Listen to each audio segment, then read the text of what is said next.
अगर किसी गांव में एक दो नहीं बल्कि दर्जनों लोग एक ही तरह से मरने लगे, अगर हर मौत को सिर्फ आत्महत्या कहकर फाइल बंद कर दी जाए और अगर हर लाश बिना बोले एक ही सवाल पूछती दिखे, क्यों, तो समझ जाइए वहां कुछ बहुत गलत है। उत्तर प्रदेश का एक छोटा सा इलाका कुंडा, एक ऐसा नाम जो बाहर से शांत दिखता है लेकिन अंदर से खामोशी से चीखता है। कुंडा, जहां खेत हैं, कच्चे रास्ते हैं और आम लोगों की साधारण जिंदगी है, लेकिन इसी साधारण सी जिंदगी के पीछे एक ऐसा अंधेरा छुपा है जिसकी चर्चा लोग आज भी धीमी आवाज में करते हैं, क्योंकि यहाँ सच बोलना आसान नहीं और सच जानना उससे भी ज्यादा खतरनाक है। शुरुआत में पहली मौत को लोगों ने नजरअंदाज कर दिया। कहा गया परेशान था, आत्महत्या कर ली। फिर दूसरी मौत हुई, फिर तीसरी, फिर चौथी। हर बार वही कहानी, वही रिपोर्ट, वही नतीजा, आत्महत्या। लेकिन सवाल ये था, क्या इतनी सारी आत्महत्याएं एक ही जगह, एक ही तरह से संयोग हो सकती हैं? धीरे धीरे जब लोगों ने मौतों को जोड़कर देखना शुरू किया तो एक डरावना सच सामने आने लगा। मरने वाले ज्यादातर लोग किसी न किसी विवाद से जुड़े थे।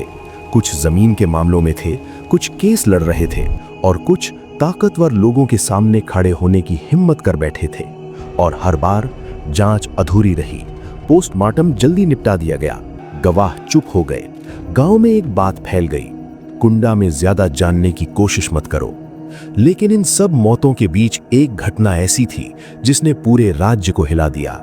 एक ईमानदार पुलिस अधिकारी जो कुंडा में तैनात था, उसने खुलेआम कहा, यहां कुछ बहुत गलत चल रहा है। कुछ ही समय बाद उस अधिकारी की मौत की खबर आई। कह दिया गया आत्महत्या। लेकिन सवाल उठने लगे, क्या एक जिम्मेदार अफसर इतनी आसानी से टूट सकता है? क्या उसने कुछ ऐसा देख लिया था जो उसे नहीं देखना चाहिए था?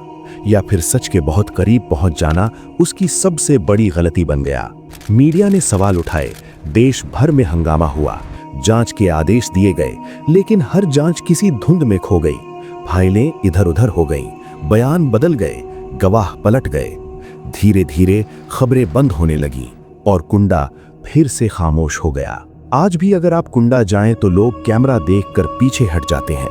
कोई नाम नहीं लेता, कोई रिकॉर्ड पर कुछ नहीं बोलता, बस इतना कहते हैं, साहब यहाँ सबको अपनी जान प्यारी है। माएं आज भी अपने बच्चों को सिखाती हैं कि बड़ा मत बनना, सवाल मत पूछना, क्योंकि कुंडा में सवाल पूछने की कीमत जिंदगी से चुकानी पड़ती है। अगर ये सब आत्महत्या थी तो सबका तरीका एक जैसा क्यों था? हर बार जांच अधूरी क्यों रही? और हर केस में ताकतवर नाम सामने क्यों आते रहे? और अगर ये आत्महत्या नहीं थी तो फिर क्या था?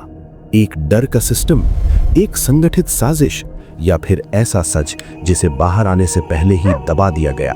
शायद सच्चाई किसी सरकारी फाइल में बंद है, शायद किसी गवाह के दिल में दबी है, या फिर उन लोगों के साथ दफन हो गई जो अब इस दुनिया में नहीं है। कुंडा हमें यह सिखाता है कि जब ताकत, राजनीति और डर एक साथ मिल जाते हैं तो सच भी मर सकता है। कुंडा की सड़कें आज भी वैसी ही हैं, लोग आज भी जिंदा हैं, लेकिन सवाल आज भी मरे हुए हैं। और शायद भारत का सबसे डरावना रहस्य यही है कि कुंडा में लोग सिर्फ मरे नहीं बल्कि सच्चाई भी मार दी गई, क्योंकि कुछ जगहों पर खामोशी ही सबसे बड़ा सबूत होती है।